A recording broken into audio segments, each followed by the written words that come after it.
welcome to this exciting video where you once again join us in the beautiful wintry landscape of Scotland. For today's adventure, we're once again joined by Highlander 87 out here, and for today's adventure we're basically away to head this direction down this old track because there's a cool old historical wonder in one of the fields up here. Look at this on the old gatepost, 1861. And recently we did come for a look down at this waterfall at the start of a different video, but today we've come back into this mad piece of land to document what is an ancient, mysterious standing stone. And they are dotted all over Scotland and the UK, and their original origin is completely unknown. And that's the kind of history we love to come and document on the channel, and the wee adventures along the way into places like this, folks. You know how it is. It's just a madness at times. So let's get into the action. So for today's adventure, it's probably like -3, and we've got this snowy covering on the ground. It was actually snowing earlier, it was a little bit milder, and then it kind of got colder again.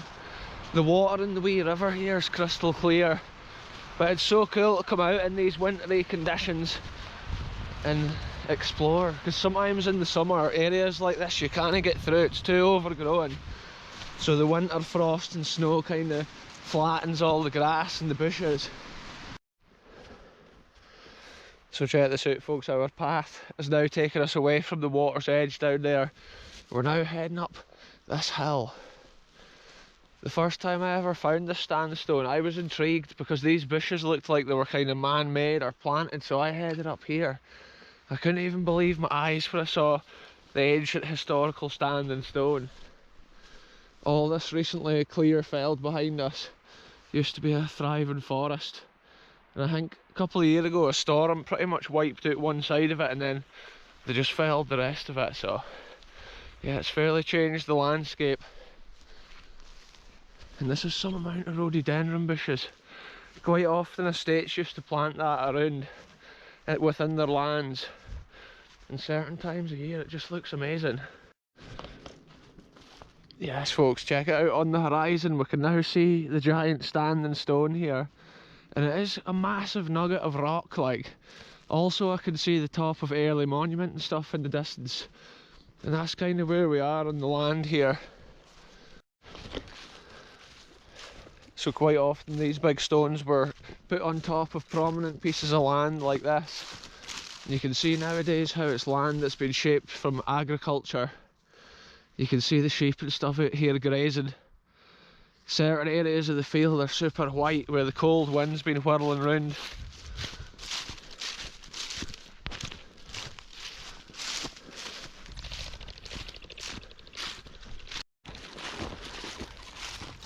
Yes, we've made it over to the rock, folks.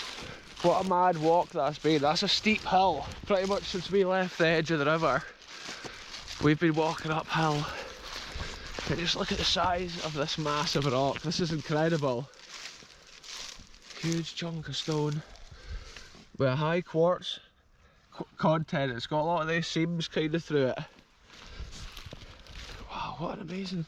It's completely flat at this side, eh? Wow. Yeah, at one time. Look, it's like there's been stuff scratched into it potentially. Wow, just think of the hundreds of years, thousands of years even, that's been here on the land. Think of the generations that may have walked past it. Just look at the surroundings here. We're on this kind of like prominent piece of land. And I think Cortahan, that's a couple of miles over there. The Angus Glens is up this way with Prosen and Clover. And the Early Monument stands on the hill behind us here. And even around this side, it's just an incredible scene on a winter's day. And I'd forgotten how mega this stone actually was. Last time I came, I was only here once ever, and like it was a different time of year. And it's just mad to come back and remember these places.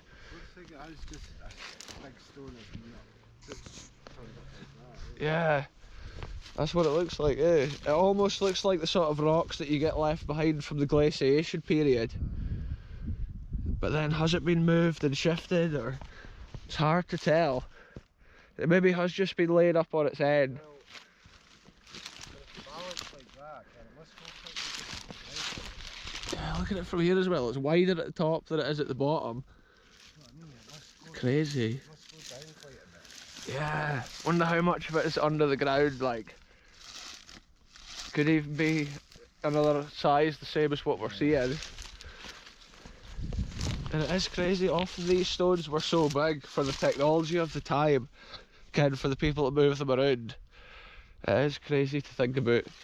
And even if some of them are probably natural stones left behind for the glaciation period, like some of them aren't, some of them have been shifted for sure and laid in a certain way. And this one does look, from this angle, it's just mad, it's like half an egg. It's a giant dinosaur's egg. And look at the moss. Look at the colour of that growing there, folks.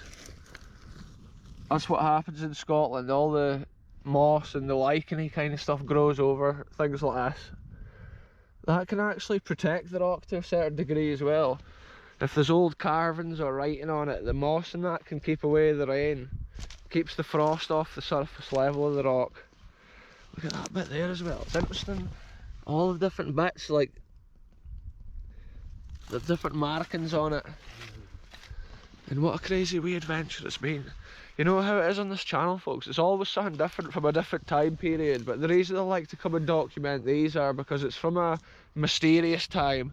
Nobody even knows why these were put on the land at strategic areas, but they were there, and they were all over the UK and all over the world for a certain time period. Like, it is crazy to document the ones that's around here. And this one's a lot bigger than some of the other ones we've documented on the channel, so it's cool. Looks like a rabbit or whatever's been digging down in here, making it its house. So there we are, folks. We'll leave this ancient historical wonder in peace. And we're way ahead on a secondary route. We kind of came up this way here beside the forest, so I'm thinking we're going to go this way and maybe around the other side of the forest. And then down, once we find the little stream at the bottom of the hill, we're getting on to a winner. At this time of year, it's amazing for exploring. You can kind of go places that most of the year you can't go. You can just kind of pick a route and just head down it. It's amazing fun what you find. Spontaneous adventures are always the coolest.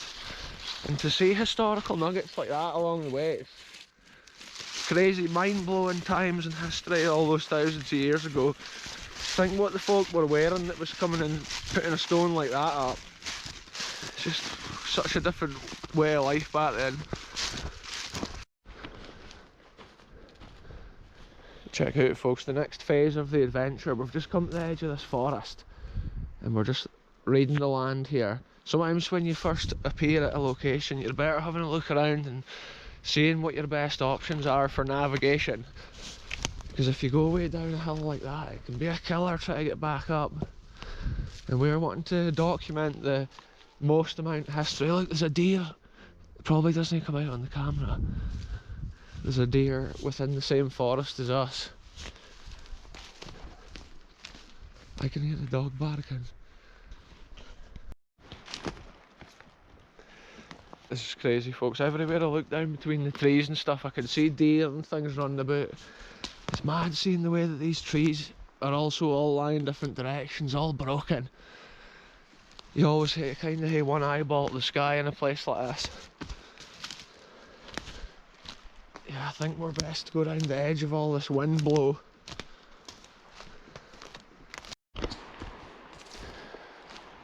So check it out, folks, we're just turning up at the bottom of this hill. That's where we've just come down through that. I can hear birds of prey and stuff making their call in the sky.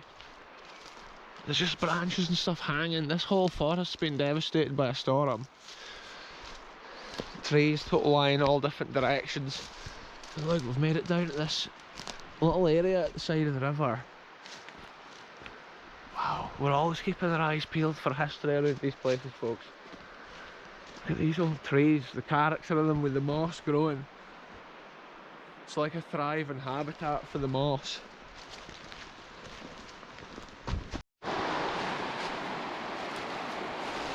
Look at this, folks, we've made it over to the edge of this waterway. I think it's potentially the frozen river, but I'm not 100% on that, Ian. You can see how all these trees and stuff's been deposited on the outer edge here, and the water's literally been up above my head height at certain times. The water's so clear, but it's because of the wintry conditions.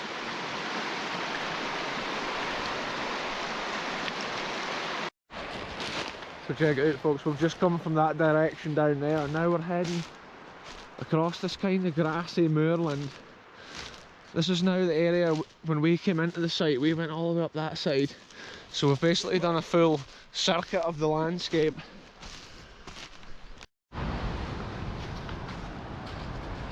So we've just about made it back down as far as the main road, but there's one more cool thing we need to check out before we head down there. That's this amazing waterfall. I haven't been down here for ages. Yes, folks, we're sending it into the wild lands here of Scotland, but we need to stay super safe because obviously it's slippy. Even in the summer on these rocks it's slippy. Wow, look at the water.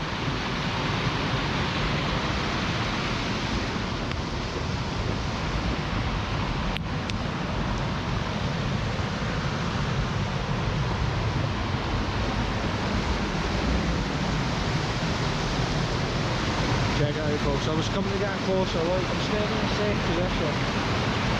Look at the way that the ice is on the wood. That's incredible. Wow. What a madness. It is so slippy, I can't even exaggerate it to you. Pure ice.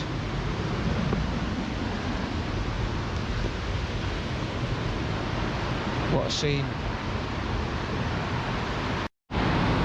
Anyway, folks, what better place to end this video than here on this crazy waterfall in this wintry Scottish forest. It was amazing to see that old standing stone and just ask the question of the history and think how long it's been standing there. Anyway, I'm ending it here. Thanks very much for watching.